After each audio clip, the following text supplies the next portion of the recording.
താങ്കൾ പറഞ്ഞു പല ചാനലുകളും ഈ വർഗീയ സ്പർദ്ധ വളർത്തുന്നു, വർഗീയ വിദ്വേഷം പ്രചരിപ്പിക്കുന്നു.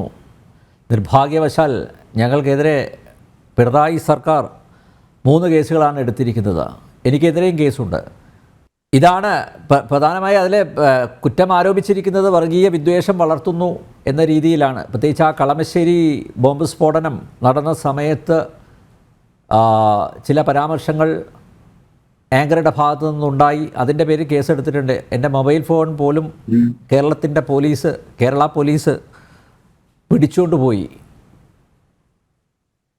മറ്റൊരു കാര്യം കൂടി ഈ ഇപ്പം CPM പോലുള്ളൊരു പാർട്ടി ഏറ്റവും ഫലപ്രദമായി പ്രയോജനപ്പെടുത്തേണ്ട ഒരു വേദിയാണ് ജനം TV അല്ലേ? അവരുടെ അഭിപ്രായങ്ങൾ കൃത്യമായിട്ട് അവതരിപ്പിക്കാൻ. താങ്കൾ നേരത്തെ പറഞ്ഞ പോലെ ഇപ്പോൾ CPMൻ്റെ പ്രതിനിധികളായാലും കോൺഗ്രസിൻ്റെ പ്രതിനിധികളായാലും ഒരു വിഷയത്തിൽ അവർക്ക് പറയാനുള്ളത് പൂർണ്ണമായും പറയാനുള്ള സമയം, സാവകാശം ഒക്കെ ഞങ്ങൾ അനുവദിച്ചു കൊടുക്കാറുണ്ട്.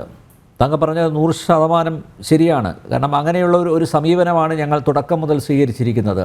അത്തരത്തിലുള്ള അഭിപ്രായങ്ങൾ കൂടി പ്രേക്ഷക ലക്ഷങ്ങൾ അവർ അത് കേൾക്കണം.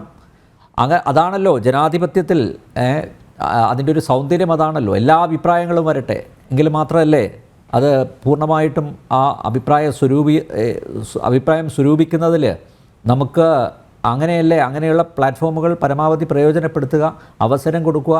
അത് തന്നെയാണ് ജനം TV തുടക്കം മുതൽ സ്വീകരിച്ചു വരുന്നത്. പക്ഷേ ഇങ്ങനെയുള്ള ചില ബഹിഷ്കരണങ്ങൾ ഉണ്ടാകുന്നു. അത് ഗുണകരമാണോ എന്ന് ആ പാർട്ടി തന്നെയല്ലേ വിലയിരുത്തേണ്ടത്. ഒരു CPM സഹയാത്രികൻ കൂടി ആയതുകൊണ്ടാണ് താങ്കളോട് ഇത് ഞാൻ ചോദിക്കുന്നത്. ഇന്നിപ്പോൾ 9ാം വയസ്സിൽ ഞങ്ങൾക്ക് ആശംസാ സന്ദേശം തരണം എന്ന് പറഞ്ഞ് ഞങ്ങൾ ചില CPM നേതാക്കന്മാരെയൊക്കെ കോൺടാക്റ്റ് ചെയ്തു. പക്ഷേ ജനം TVക്ക് ആശംസ നേർന്നാൽ ഒരുപക്ഷെ നാളെ അവർക്കും സംഘിപ്പട്ടം ചാർത്തുമോ എന്ന ആശങ്ക ഉണ്ട്. അതുകൊണ്ട് വിട്ടുനിന്നു. ഓപ്പണായിട്ട് പറഞ്ഞു കേട്ടോ, ഞങ്ങൾക്ക് പ്രശ്നമൊന്നുമില്ല. പക്ഷേ പാർട്ടി ഏത് രീതിയിലാണ് അതിനെ എടുക്കുക എന്നറിയില്ല. അതുകൊണ്ട് ഞങ്ങളെ ക്ഷണിച്ചതിൽ നന്ദി പറയുന്നു. പക്ഷേ അങ്ങനെ ഒരു ബുദ്ധിമുട്ടുണ്ട് എന്ന് അവർ തുറന്നു പറഞ്ഞു. ഇപ്പോൾ അതൊക്കെ മാറേണ്ടതല്ലേ അല്ലേ? ഒരു ചാനലിനെ ബഹിഷ്കരിക്കുക എന്നത് ആശാസ്യമാണോ അത്, പ്രത്യേകിച്ച് വർത്തമാനകാലത്ത്?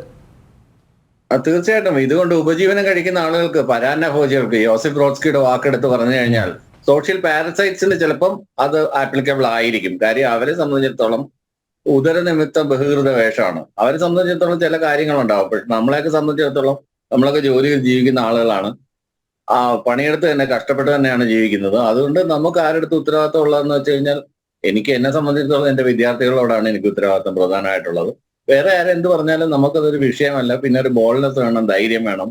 പിന്നെ ആരും നമ്മളുടെ വായിലൊന്നും തിരികെ തരാറില്ലല്ലോ. നമ്മൾ പറയുന്ന ഓരോ ആക്ഷൻസും, നമ്മൾ പറയുന്ന ഓരോ വേർഡിന്റെ ഉത്തരവാദിത്തം നമുക്ക് തന്നെയാണ് എന്ന് ഓൺ ചെയ്യാനുള്ളൊരു മെന്റാലിറ്റി ഉണ്ടെന്നുണ്ടെങ്കിൽ ഈ പ്രശ്നമൊന്നും വരത്തില്ല. പിന്നെ ഈ പറഞ്ഞത് കണക്കുപോലെ ആടിനെ പട്ടിയാക്കാനും പട്ടിയെ പേപ്പട്ടിയായി കഴിഞ്ഞാൽ പിന്നെ അതിനെ തല്ലിക്കൊല്ലാനും വളരെ എളുപ്പമാണെന്നുള്ളൊരു സ്ട്രാറ്റജി ഉണ്ടല്ലോ. ആ സ്ട്രാറ്റജി തന്നെയാണ് ഇവിടെ വർക്കൗട്ട് ആവുന്നത്.